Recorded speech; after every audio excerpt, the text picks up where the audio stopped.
हृदयाचा ठोका चुकवणारी ही दृश्य, डिकीच्या बाहेर लटकणारा हात, हत्या, अपहरण की घातपात, ही धावती कार पहा.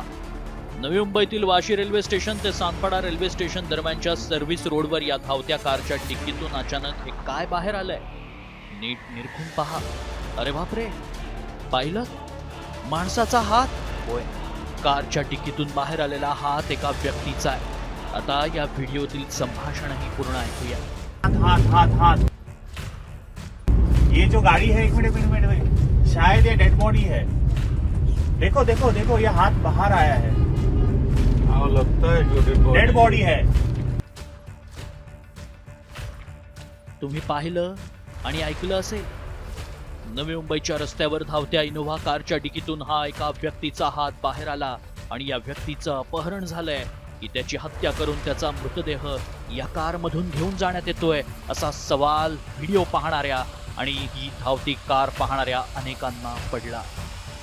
तुमच्याही काळजाचा ठोका चुकला असेल. तुम्हालाही वाटलं असेल की ही लोक कोण आहेत, ही कार कोणाची आहे, पोलीस काय करत होते.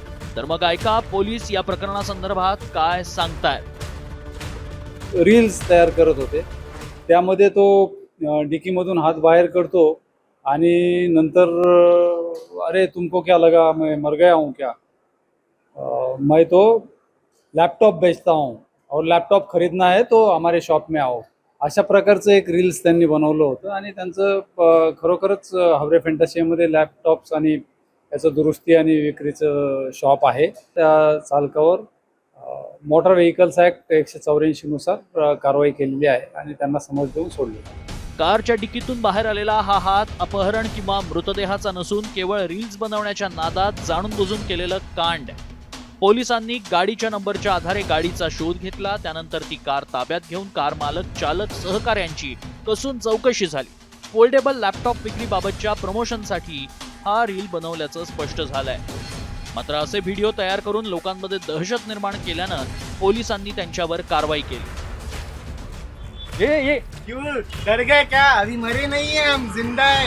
ये ऑफर सुन के जाओ. डेल का i5 का 4th जनरेशन का लैपटॉप लेके आए.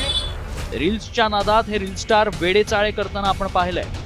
मात्र जर तुम्ही देखील रील्स बनवून फेमस होण्याच्या नादात असाल आणि असे रील्स बनवत असाल तर तुमच्यावर देखील कारवाई होईल. त्यामुळे मनोरंजनासाठी रील्स बघा, बनवा, मात्र याच रील्स तुम्हाला गजाआड तर पाठवणार नाहीत ना, याचीही काळजी घ्या. ब्युरो रिपोर्ट, साम टीव्ही.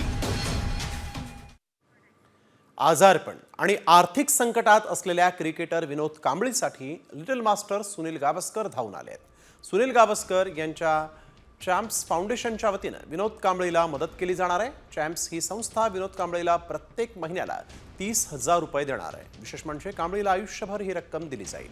तसंच त्याचा वैद्यकीय खर्चासाठी देखील वर्षाला आणखीन 30,000 रुपये दिले जाणार आहेत. सुनील गावस्कर यांची चॅम्प्स संस्था गरजवंत क्रिकेटपटूंना मदत करते.